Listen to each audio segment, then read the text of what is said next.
కంపా కోలా ఈ మధ్యకాలంలో మీరు చూసే ఉంటారు. ఎక్కడ చూసినా కంపా కూల్ డ్రింక్స్ బాగుంటున్నాయి. ఇది టేస్ట్ అయితే అంత గొప్పగా లేదు, కానీ సేల్స్ అయితే చాలా బాగున్నాయి. 22 కోట్లకు కొన్నారు. ఇప్పుడు దాని వాల్యూ 4,700 కోట్ల బ్రాండ్. కంపా కోలాతో అనిల్ అంబానీ మ్యాజిక్ చేశారని చెప్పొచ్చు. ముఖేష్ అంబానీ 2022లో రిలయన్స్ కేవలం 22 కోట్లతో కొనుగోలు చేసిన కంపా కోలా బ్రాండ్ ఇప్పుడు 4,700 గ్రాస్ సేల్స్ సాధించి భారతదేశంలోనే 4వ అతిపెద్ద సాఫ్ట్ డ్రింక్ బ్రాండ్గా ఎదిగింది. తక్కువ ధరల ప్లానింగ్, బలమైన డిస్ట్రిబ్యూషన్ నెట్వర్క్, రిలయన్స్ రిటైల్ బలం ఈ విజయానికి ప్రధాన కారణాలు.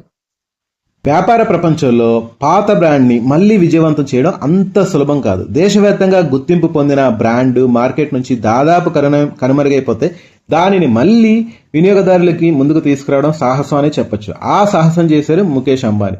రిలయన్స్ ఇండస్ట్రీస్ ఆ సాహసాన్ని సాధ్యం చేసి చూపించింది.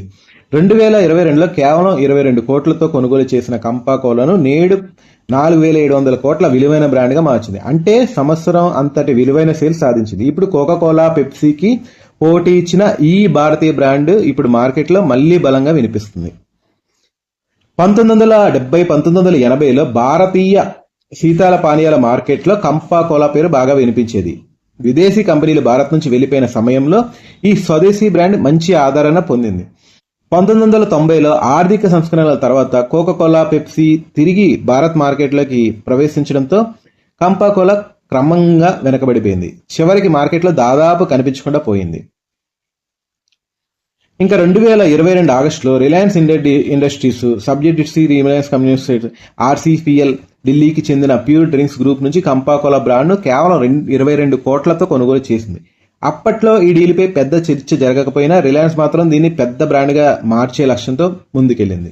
రిలయన్స్ ఇండస్ట్రీస్ వార్షిక సర్వసభ్య సమావేశంలో ఏజీఎం వెల్లడించిన వివరాల ప్రకారం 2025-26 ఆర్థిక సంవత్సరంలో కంపా కోలా 4,700 కోట్లకు పైగా విలువైన గ్రాస్ సేల్స్ సాధించింది. ప్రస్తుతం ఇది భారతదేశంలోనే 4వ అతిపెద్ద సాఫ్ట్ డ్రింక్ బ్రాండ్. కొన్నేళ్లలో బ్రాండ్ విలువ 100 రెట్లు పెంచింది.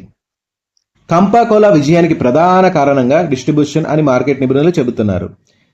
ఎఫ్ఎంసీజీ రంగంలో ఉత్పత్తి నాణ్యతతో పాటు అది వినియోగదారుడికి సులభంగా అందుబాటులో ఉండడం అత్యంత కీలకం. ఇక్కడ రిలయన్స్ తన విస్తృత నెట్వర్క్ను పూర్తిగా వినియోగించింది. రిలయన్స్ స్మార్ట్ బజారు, జియో స్మార్ట్ వంటి స్టోర్లలో కంపా కోలా విస్తృతంగా అందుబాటులోకి తెచ్చింది. దేశవ్యాప్తంగా ఇంకా వేలాది డిస్ట్రిబ్యూటర్లు ద్వారా చిన్న కిరాణా దుకాణాల వరకు సరఫరా వ్యవస్థను విస్తరించింది. గ్రామీణ మార్కెట్లపైన ప్రత్యేక దృష్టి సారించింది. 10 రూపాయలతో డ్రింక్ సంచలనం. కంపా కోలా తిరిగి మార్కెట్లో సత్తా చాటేందుకు రిలయన్స్ అనుసరించిన మరో కీలక వ్యూహం ఆకర్షణీయమైన ధరలు. ఇతర పోటీ బ్రాండ్లతో పోలిస్తే తక్కువ ధరల్లోనే తమ ప్రోడక్ట్ అందించడం ద్వారా వినియోగదారులను ఇట్టే ఆకర్షించింది.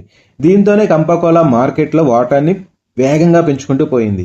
ఎఫ్ఎంసీజీ మార్కెట్లో ఏ ప్రోడక్ట్ అయినా సక్సెస్ కావాలంటే నాణ్యతతో పాటు ధర కూడా కీలక పాత్ర పోషిస్తుంది. కంపా కోలా విషయంలో రిలయన్స్ ఇదే సూత్రాన్ని పాటించింది. ప్రత్యర్థి బ్రాండ్ కోకా కోలా, పెప్సీ అప్పట్లో మార్కెట్లో 20కి అమ్ముతున్నారు. అదే క్వాంటిటీని కంపా కోలా అంటే 200 ml బాటిల్ని కేవలం 10 రూపాయలకే కస్టమర్ ముందుకు తీసుకొచ్చింది. ఈ తక్కువ ధరల ప్లానింగ్ ముఖ్యంగా గ్రామీణ పట్టణ ప్రాంతాల్లో చిన్న చిన్న కిరాణా షాపులు, బడ్డీ కొట్ల వద్ద మంచి క్రేజ్ సంపాదించుకుంది. కంపా కోలా తక్కువ ధర, బలమైన డిస్ట్రిబ్యూషన్ నెట్వర్క్తో మార్కెట్లో తన స్థానాన్ని మరింత బలపరుచుకుంది. సో ఎప్పుడెప్పుడు మూసేస్తారా అని కొట్టుకుంటున్న కంపెనీ ఇప్పుడు 4,700 కోట్లగా సామ్రాజ్యంగా ఎదిగిందంటే అది మామూలు విషయం కాదు. అంత ప్లానింగ్ ఉంది, అంత నెట్వర్క్ ఉంది కాబట్టి రిలయన్స్ కంపెనీస్, ముఖేష్ అంబానీ గారు ఇప్పుడు దేశంలో ఆ స్థానంలో ఉన్నారు.